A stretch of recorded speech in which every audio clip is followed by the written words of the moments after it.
Hello friends, good morning. I hope you are all are okay. Okay. So today will be discuss about where will be pronunciation of the and the.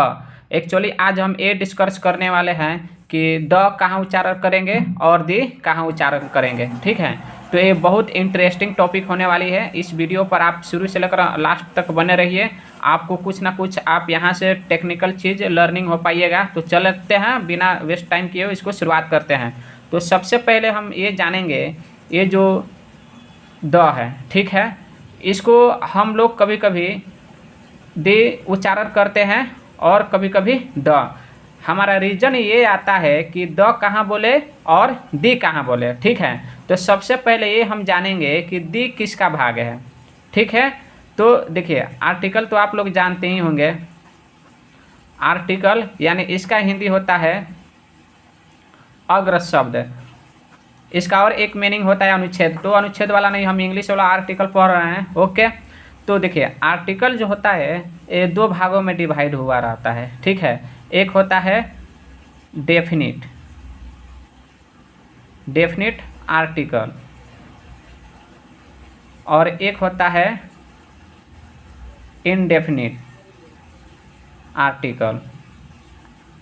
ठीक है, तो ए definite article का meaning होता है निश्चित अग्रज शब्द और इनडेफिनिट आर्टिकल का मीनिंग होता है अनिश्चित अग्रज शब्द। तो डेफिनिट आर्टिकल में आपका कौन सा आता है ये आपको बता दे रहा हूँ। डेफिनिट आर्टिकल में द आता है और इनडेफिनिट आर्टिकल में आपको ए और एन आता है। ठीक है, जब ये आर्टिकल चैप्टर जब हम आप लोग का स्टडी कराएंगे, डिस्कस करेंगे, तो ये चीज़ें एक्सप्लेन करके अच्छे से बताएंगे। ठीक है, लेकिन आज हम ये डिस्कस कर रहे हैं कि आर्टिकल में डेफिनिट आर्टिकल होता है जिसको हम द बोलते हैं। इसको दो रूप से उच्चारण करते हैं, एक दी आपका आता है और आपका द आता है। तो दी कहाँ पर यूज करेंगे और द कहाँ पर यूज करेंगे, तो यही हमको जानना है। और द का प्रयोग कहाँ होता है, ए एन का प्रयोग कहाँ होता है, ये आर्टिकल जब हम आप लोग का स्टडी कराएंगे वो क्लास में आपको हम बताएंगे। तो देखिए सिंपल से उपाय है कि अल्फ़ाबेट हमारे इंग्लिश में टोटल कितना होता है। ठीक है, अल्फ़ाबेट मैं पिछले क्लास में आपको बताया हूँ कि ये जो अल्फ़ाबेट जो होता है, ठीक है, अल्फ़ाबेट जो लेटर होता है ये टोटल कितना होता है, 26 होता है। ठीक है, जो 26 में आपको 21 क्या होता है, कॉन्सोनेंट होता है। ठीक है, और बाकी जो बच जाता है आपका 5, ये आपका वॉवेल होता है। ठीक है, इसका मीनिंग क्या होता है, व्यंजन। ठीक, और इसका मीनिंग होता है स्वर। तो ये चीज़ आपको पता चल गया। तो हम एक्चुअली ये चीज़ बताने जा रहे हैं कि ये स्टेप बाय स्टेप इसलिए बता रहे हैं ताकि आपको क्लियरली कन्फर्म हो जाए कि ये चीज़ एक्चुअली होता कैसे है और होगा तो किसके साथ होगा और कैसे होगा, इसलिए चीज़ हम बताना आपको पड़ रहा है। तो देखिए ये वॉवेल जो होता है ना, कॉन्सोनेंट के अलावा 5 वॉवेल होता है, इसको आप छोड़कर कॉन्सोनेंट को छोड़कर जितना वॉवेल बच जाता है, वॉवेल आपका होता कितना है, ए ई आई ओ यू, ये टोटल आपका कितना होता है, 5 होता है। ठीक है, तो एक्चुअली कहने का मतलब यह है कि अगर किसी वर्ड के पहले यदि ए ई आई ओ यू आए तो उसको हम उच्चारण क्या करेंगे, दी का उच्चारण करेंगे। फॉर एग्जाम्पल आपको बता रहा हूँ, दी एलिफेंट हो गया, दी एलिफेंट। देखिए ये दी एलिफेंट हो गया। हम मेरे कहने का मतलब क्या है, हमने क्या बताया कि जिस वर्ड के पहले, इंग्लिश जिस वर्ड के पहले, ठीक है, वॉवेल नंबर से पहले, मतलब द के बाद, यानी द दी आप लोग स्टडी करते हैं ना, तो जिस वॉवेल नंबर के पहले अगर हमें डेफिनिट आर्टिकल का यूज करते हैं, ठीक है, तो इसको उच्चारण क्या चीज़ से करते हैं, दी से। तो इसको क्या हम उच्चारण करेंगे, दी एलिफेंट। आगे समझ में आपको। अब देखिए दूसरा एग्जाम्पल, दी एप्पल। इसको कैसे उच्चारण करेंगे, हम कैसे बोलेंगे, दी एप्पल। ठीक है।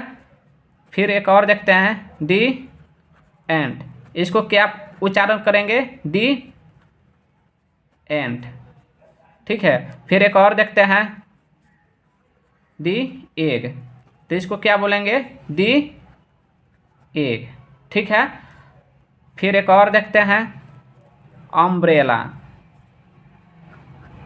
तो इसको कैसे बोलेंगे, दी अम्ब्रेला। ठीक है। कहने का मतलब है ये जो वोवेल नंबर आपका जो होता है, vowel number a e i o u, ये फाइव जो 5 है, 5 जो है ए ई आई वोवेल संख्या, अगर किसी मतलब इससे शुरुआत हो, जैसे यहाँ देखिए ई ई आई यू सब है इसमें, अगर इसके पहले अगर हम डेफिनेट आर्टिकल लगाए तो उसको हम क्या बोलेंगे, दी बोलेंगे। उसका प्रोनाउंसिएशन क्या चीज़ के यूज में करेंगे, दी का। ठीक है, समझ में आ गया होगा। फिर एक बार और समझा दे रहा हूँ कि यदि वोवेल संख्या के पहले डिफिनिट आर्टिकल कौन सा होता है, डिफिनिट आर्टिकल यानी THE, इसको हम दी भी बोल सकते हैं और द भी बोल सकते हैं। तो वही हम डाउट क्लियर कर रहे हैं कि दी कहाँ यूज किया जाएगा, यानी दी कहाँ बोला जाएगा और द कहाँ बोला जाएगा। तो सिंपल ट्रिक है कि यदि वोवेल संख्या के पहले डिफिनिट आर्टिकल का प्रयोग हो तो उसको हम दी से उच्चारण करेंगे। Okay, got it. अब हम चलते हैं कि द का यूज कहाँ करेंगे। ठीक है, तो ये चीज़ समझ में आपको आ गया होगा। तो देखिए यहाँ द का उच्चारण, मैं आपको ये चीज़ बताया कि अल्फ़ाबेट आपका कितना होता है,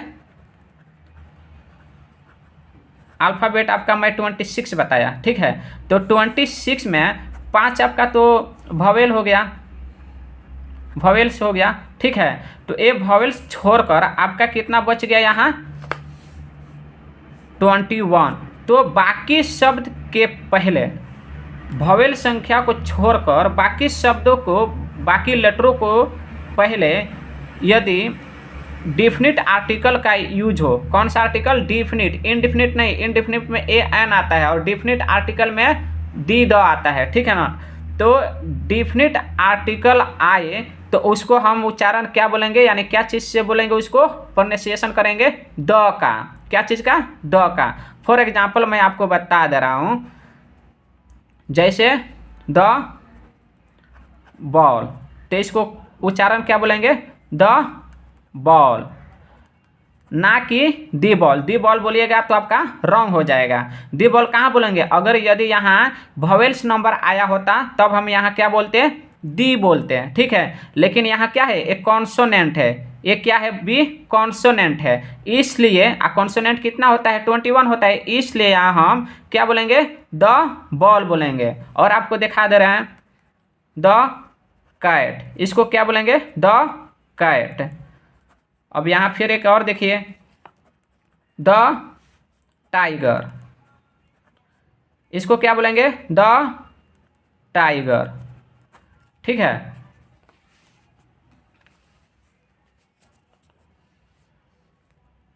फिर एक और एग्जाम्पल ले रहे हैं, द सिनेमा, क्या बोलेंगे, द सिनेमा।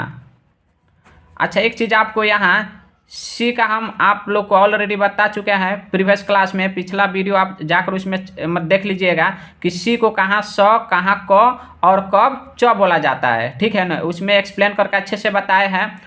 फिर एक और एग्जांपल देखते हैं, द कॉलेज। तो देखिए यहाँ क्या हो रहा है, द कॉलेज। कहने का मतलब है कि कॉन्सोनेंट से स्टार्ट हो, कॉन्सोनेंट का मतलब व्यंजन जो अल्फ़ाबेट में 21 होता है, उससे अगर स्टार्ट हो तो उसके पहले अगर डिफिनिट आर्टिकल लगा हो तो उसको हम क्या चीज़ बोलेंगे, द बोलेंगे। ठीक है, यदि वोवेल्स नंबर से उसके पहले डिफिनिट आर्टिकल यूज हो तो उसको क्या चीज़ बोलेंगे, दी बोलेंगे। आई होप ये वीडियो आपको अच्छा लगा होगा और आप लोग अच्छे से समझ गए होंगे। ठीक है, अगर ये वीडियो अच्छा लगे तो चैनल को सब्सक्राइब कीजिए ताकि आपको अगला वीडियो नोटिफिकेशन मिल जाए। ओके, थैंक यू दोस्त।